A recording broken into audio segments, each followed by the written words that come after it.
We need to be serious, Mark. This is where the manor is. Let's keep the camera steady, focus on the parameters of the investigation, not the horror cliches. Liam said in his serious voice, one that sounded like a history professor was actively judging your life choices.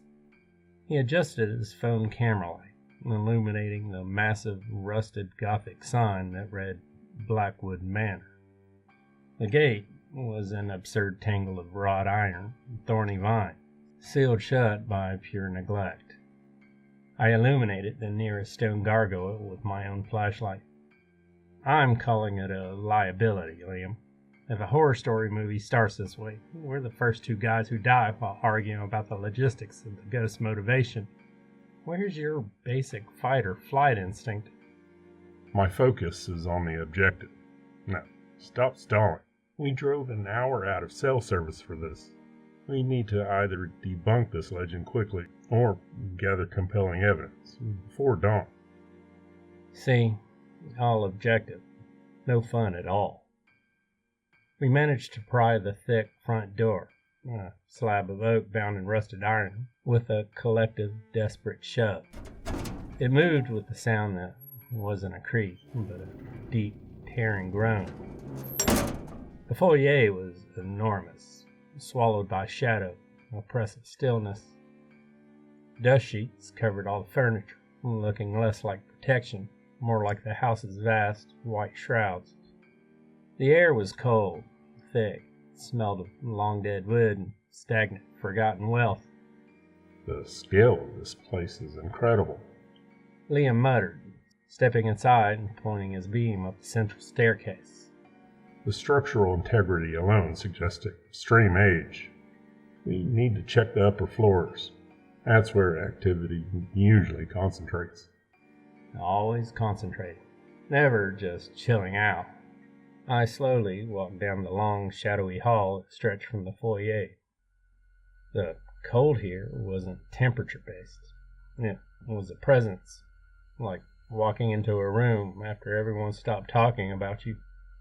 I'm betting this place is a master of passive-aggressive haunting. It's not going to jump scare us. It's going to make us question our life choices until we apologize for breathing its air. We found the ballroom off the main hall. It was vast, dominated by distressingly peeling wallpaper, huge grimy windows that looked out to deeper, blacker night. Liam focused his light on a massive floor-to-ceiling mirror leaning against the far wall. That mirror is massive. That's a focal point. Maybe the only clean object in the room. Be cautious around reflective surfaces, Mark. Poltergeists often use them. As he spoke, a soft, sibilant whispering began. It wasn't the wind, it wasn't structural noise. It was indistinct, moving along the ceilings and walls, circulating us like a slow, toxic cloud of judgment. I froze instantly, my heart slamming against my ribs. Did you hear that? That sounds like a group chat you accidentally left yourself unmuted in. Stay calm. I can hear it too. But we need to rule out natural phenomena first. The size of this room and the decay could be amplifying subtle creaks. Liam insisted, and I can tell he was lying because his voice was pitched an octave too high. But the whispering grew more focused, resolving in a distinct, brittle, high-pitched giggle that seemed to spring from directly behind Liam. He spun around, his light beam jumping wildly. Nothing. Just a grand piano covered by a sheet. Okay, that was specific. We are moving past structural explanations now. Let's maintain distance from the piano. Note the event's location, duration. Liam admitted, stepping away. His attempt to sound clinical failed utterly. Suddenly, the dust sheet on the piano, which had been perfectly still, rippled violently. A small, fast lump moved across the keyboard section, then vanished beneath a sheet. It was fast, unnatural, completely silent. I let out a sharp gasp. "Did you see that?" It looked like a demonic squirrel was practicing scales. Liam, looking profoundly pale but determined, aimed his light at the piano. No, that was a directed action. It was clearly communicating hostility. Let's move before it escalates. We quickly retreated from the ballroom, using a side door that led to the service wing. The next room was the enormous kitchen, filled with strange, archaic equipment and the thick, greasy smell of ancient cooking residue. I bet the chef in this place was absolutely miserable, I observed, trying to anchor myself in the mundane. Imagine cooking for 30 people every night on that antique stove. Liam touched a rusty iron pot and pulled his hand back quickly.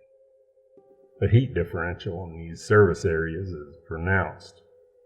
Let's keep moving. Lingering here is pointless. We followed the passage into a formal dining room.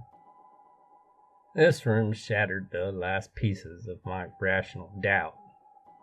The massive mahogany table in the center was bare of sheets, and it was fully set for dinner. Yellowed linen, tarnished silver, delicate crystal glasses, and ceramic plates were laid out for 6.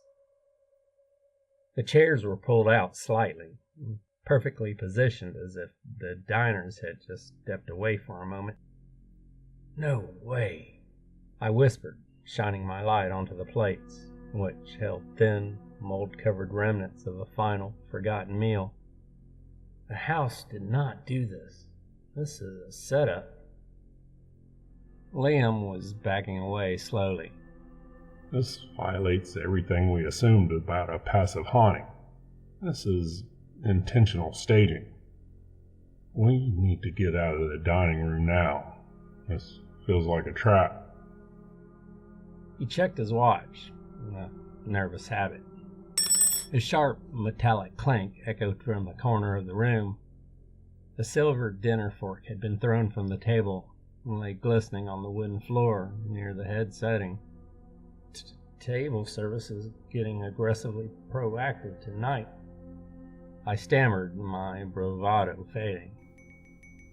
Then a loud, clear, shrill ding cut through the air.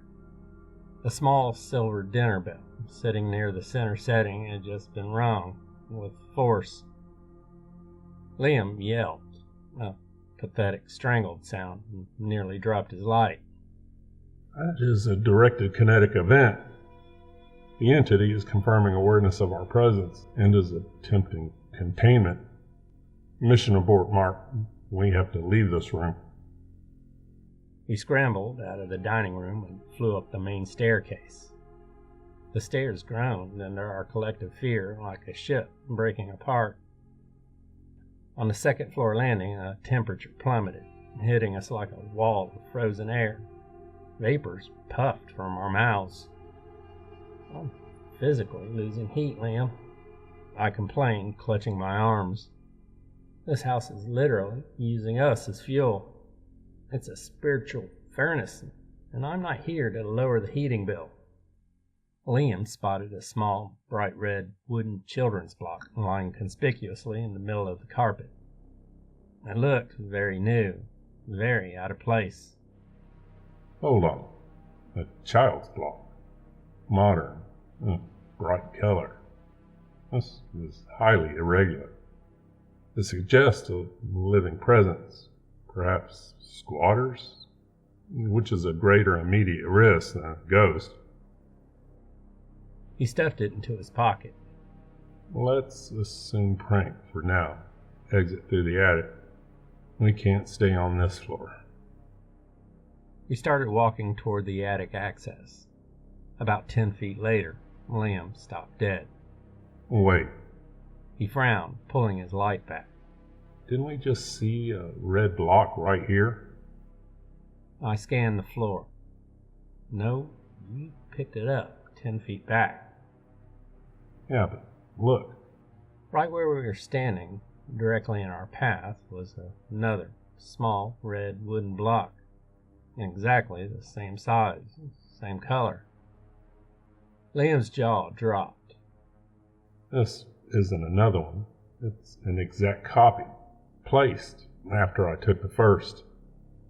This suggests rapid manifestation, or an active manipulation of our environment. I started to back away, whispering, "Don't touch it, Liam. That seems like bad juju." But as I moved, I nudged my foot forward. The small red block on the floor rolled forward 6 inches, as if it had been kicked by an invisible foot.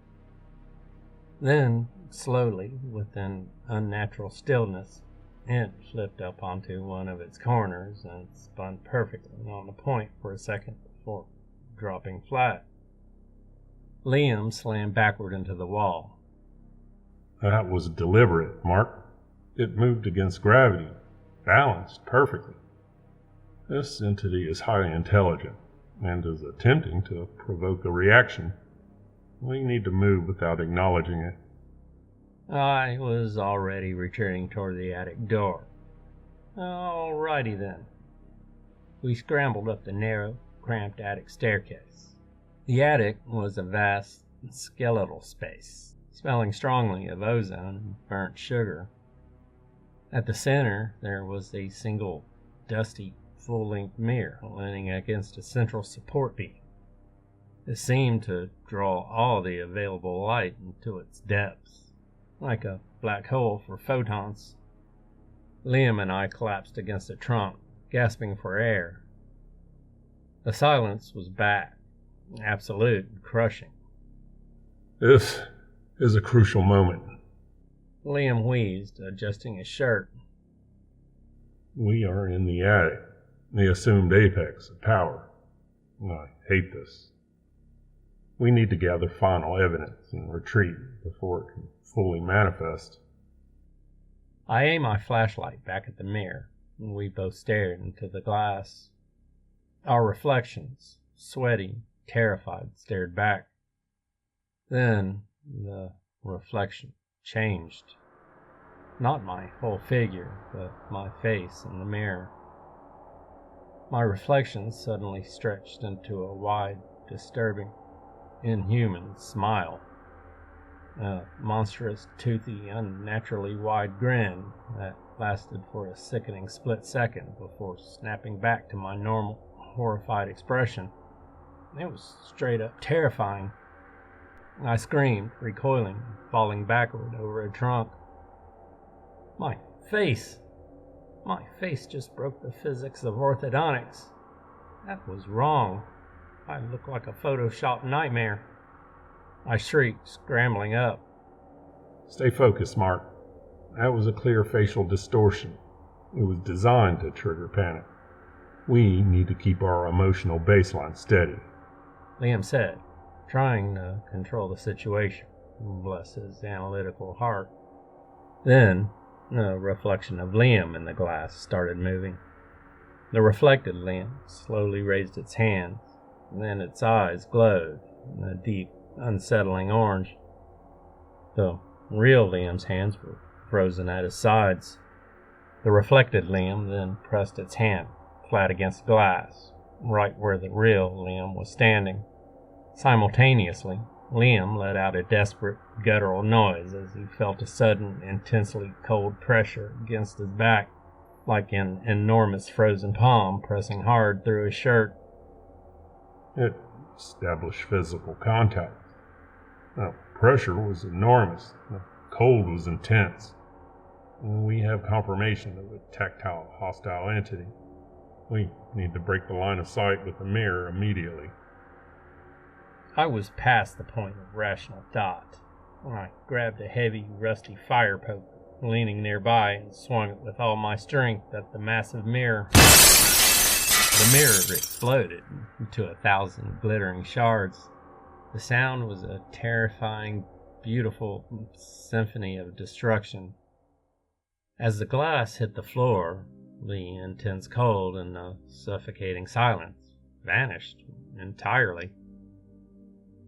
The oppressive atmosphere lifted, replaced by the familiar sounds of old, empty structure. The sound of nothing trying to kill us. We didn't waste a second. We scrambled over the wreckage and out a small, high window, tumbling down onto a pile of dirt and overgrown weeds. We ran until we reached a car, leaving the splintered house behind us. 10 miles out, quiet and deeply shaken, I spoke, staring ahead. We are never talking about this. If anyone asks, we went to a really bad escape room and got a refund. Agreed, Liam said, pulling a massive, rusty shard of mirror glass out of his jacket hood. This has moved beyond simple haunting into outright territorial aggression. We need to analyze the footage carefully. And Mark, I hope your method of destruction solved the problem, because it was certainly irreversible. And I hope that bringing that shard of mirror doesn't come back to bite us in the butt. Hey, Liam, could you drive faster, please?